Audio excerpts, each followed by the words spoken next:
Hello everyone, welcome to the group 6. So today, our topic is all about the digital self, which is who I am in a cyber world. So before we proceed to the who I am in a cyber world, let's discuss first what is digital self. So let's start. So what is digital self? So digital self is the persona we use online. Because in online world, we create and different informations. As we all know that digital self is generated through the social media and online activities. Like for example, using content like what we post in social media, like blogs and playlists. We have example of digital self, the photos.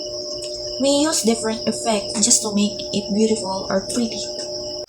But do you believe the digital self can shape our identity? If yes, how? In a digital self, we create and different emotions like happiness, love, sadness, anger, excitement, joy, and empathy. Among these all kinds of emotions, it allows us to express ourselves that shape our identity. In a digital world, we have the cyber self. So what is cyber self? So cyber self is the alternate self on the internet.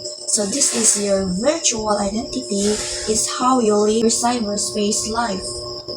For example, your alias and alter egos, nickname on an online gaming platform, or all of your online accounts. So now let's proceed to who I am in the cyber world, in digital self. So according to Francis de la Croce Faculty, how can we expect another to keep our secret if we cannot keep it ourselves? So that's why don't tell anyone about your secret for good, because no one in the world keeps a secret. So digital self is the aspect of the self that is expressed or shared with others through online interaction on the internet, specifically in social networking sites. On such sites, users normally disclose personal information such as their names, age, birth date, address, and contact details. Well, as you can see, this is actually kind of private account so that no one knows about your personal information, which is good for everyone. But there are also some users also provide their very personal information like about themselves, such as their likes, dislikes, their hobbies, their favorite foods, like movies, place they have visited, relationship status, their thoughts and feelings, and important events in their lives. And yes, this actually examples of public that everyone will knows about what you're doing in everyday life. Well, this kind of share of personal information on social networking sites may be related to a strong desire of adolescents for social approval and acceptance is also similarly said about the adults, which is true. And the only one who made the World Wide Web that available to the public is Tim Berners-Lee. And yes, internet has already become an integral part of everyday life for most of the world population. Meanwhile, in the Philippines, almost two-thirds of the world population now has a mobile phones. Kaya today's generation talagang napapaligiran na talaga tayo ng mga mobile phones kahit bata pa yan o matanda, meron talaga cellphones na gamit. For clarity, KPI's analysis showed that social media users in the Philippines increased by 6.5 million or 8.0% between early 2023 and beginning of 2024. Now, let's go to identity and its characteristic. So, identity is the categories people use to specify who they are, that is to locate themselves relative to other people. So, identity refers to the categories and characteristic people use to define themselves in relation to others. So, you are who you are and what you do. So it is the total of who you are based on your factors such as background, personal attributes, and life experiences. So these include things like your birth date, birthplace, education, job, and other distinctive features that makes you unique. So, while some aspects of identity like your birthday remain fixed, others like your appearance or interests evolve over time. So now let's go to online identity. So, online identity is an actually the sum of all our characteristics and our interactions. So, it is a broader concept that reflects how we represent ourselves in the digital world. So, because you interact differently with each website you visit, each of those websites will have a different picture of who you are and what you do. So it is not only the sum of personal characteristics but also includes our online interactions such as how we engage with different websites or social media platforms. Each platform may have a different perspective of who we are based on how we behave or what we share online. So the next one is our partial identity. So partial identity is a subset of characteristics that make up our identity.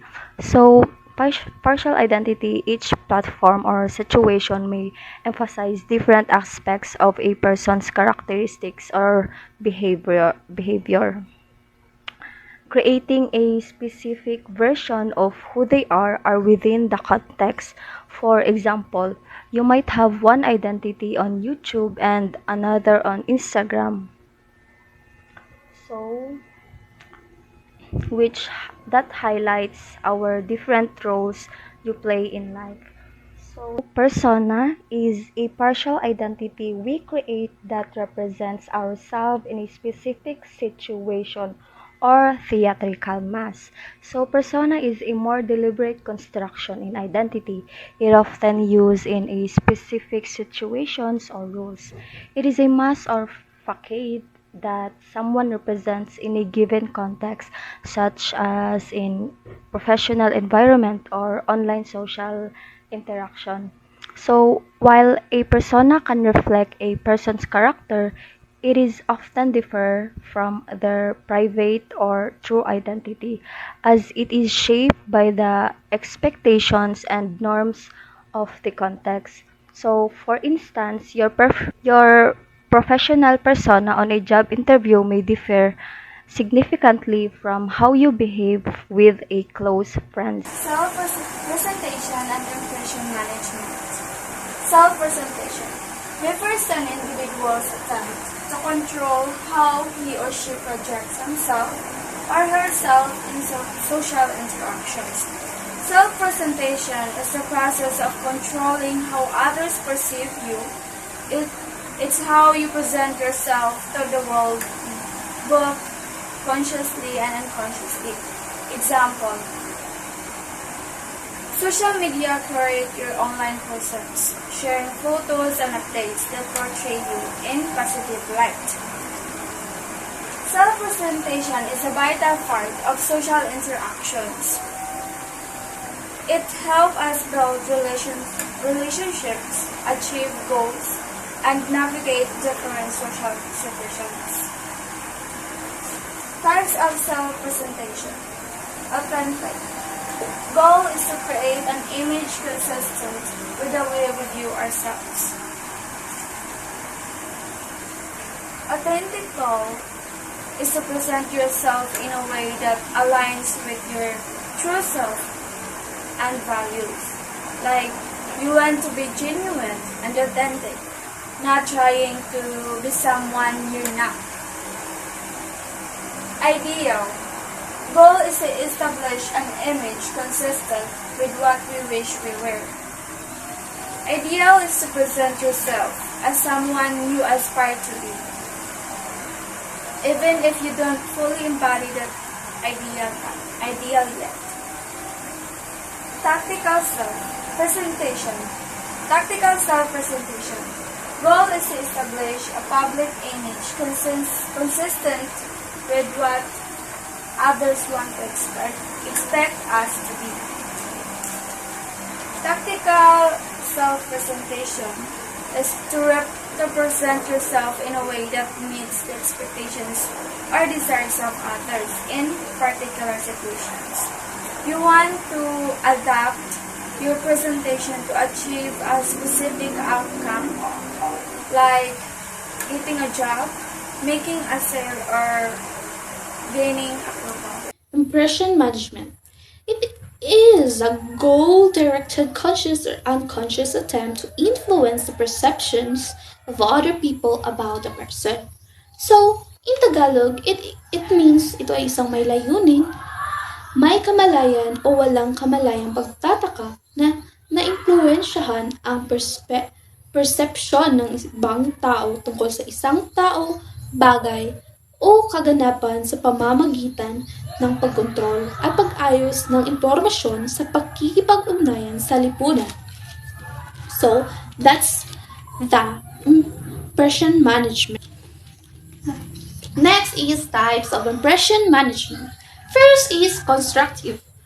Help in the information of self-identity or in Tagalog, tumutulong sa pagbuo ng pagkikilanlan sa sarili, to know about yourself more. And next is strategic. Helps in the attainment of some interpersonal goal. In Tagalog is tumutulong sa pagkamit ng ilang layunin sa pagkipag-ugnayan sa iba. Performing gender online. Free culture. Individuals are empowered to engage in cultural production using raw materials, ranging from handmade videos from mainstream television characters to create new culture, memes, and humor. Free culture is about people using existing cultural materials like TV shows, music, or images to create new things. They can remix, share, and build upon these materials, leading to new memes, humor, and even entire new forms of culture. It's like a creative playground where anyone can participate and contribute. We have here apps for men, 4chan, Dig, and Reddit. Apps for women, Facebook, Flickr, LiveJournal, Tumblr, Twitter, and YouTube. And for the apps for both men and women is Wikipedia. Next is Facebook or YouTube. Female students more likely to create, edit, distribute digital video. The Pew Research Center report states that older girls ages 15 to 17 are more likely than boys to share their own creative content online, including videos. This suggests that female students might be more inclined to create and share digital videos. Next is Wikipedia. 87% male contributors. Wikipedia is the online encyclopedia anyone can edit, has a significant gender gap in its contributors. Studies showed that 87% of Wikipedia editors are male. This imbalance is attributed to various factors, including a perceived masculine culture of online knowledge sharing, a preference for assertive communication styles, and a lack of representation of women's voices and perspectives in the content itself. 14% of men and women of internet users. Food, fashion, and parenting is for women, and technology and politics is for men. Societal expectations and traditional gender roles may influence online behavior.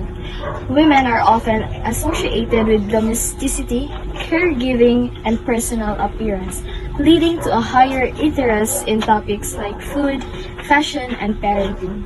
Men, on the other hand, are often associated with careers, technology, and public affairs, driving their interests in technology and politics. Setting boundaries. Is this post or story necessary? It's critical thinking about the value and purpose of the post. Is it adding something meaningful, or is it just filler? A real benefit to this post, is it funny, warm-hearted, clickable, or am I just making noise online without purpose? This prompts reflection on the post's positive impact. Does it offer more emotional connection or valuable lesson, or is it simply unproductive noise? Third is, as a family or parent or child, resolve this issue in an issue still being worked out in the home, or one that is either vulnerable or highly emotional, should not be made public. Emphasizes privacy and the importance of protecting sensitive family matters. Unresolved issues should remain private. Fourth is it appropriate as it stay within the boundaries of our family values. This stresses alignment with family values and norms that should reflect the family's shared beliefs and principles. Last is, will this seem as funny in 5, 10, or 15 years? Or is this post better so for sharing with a small group of family members, or maybe not at all? This promotes consideration of the post DBT and its suitability for different audiences. Think about how the post might be perceived over time and whether a smaller, more private audience would be more appropriate. Proper way of demonstrating values and attitude online. First, stick to safer side. So, stick to safer side. When you're online, you want to stay in place you know are safe. And next is guard your passwords. So, guard your passwords. Think of your passwords as the key to your online stuff. Be careful of fake email of website that try to trick you into giving away your passwords. And next is limit what to share. So you would tell very stranger you meet all your secrets, right? So it's the same online. Don't share too much personal information like your address, phone number, and even your birthday. And next is remember that anything you online or post in a site is there forever, even if you try to delete it. And do not be mean or embrace other people online. So the internet is a giant album that everyone can see. Once you post something, it's there forever, even if you try to take it down. So be careful about you share and be kind to others. And always tell if you see strange of bad behavior online. So imagine you see someone doing something wrong on a playground, you would tell a grow-up right it's the some online. Is a bit choosy about your online friends. So just like you would be friend with just anyone in real life, you should be careful about who you become friends with online. So make sure you connect with people you know and trust. Patient. Be patient means waiting calmly and understanding that things sometimes take time. It's like waiting for a delicious cake to bake. You would rush it. You wait patiently for it to be perfect. Plus, control limit your time in using your gadget. So, controlling your gadget time helps you make sure you have enough time for others important things like school, family, and friends.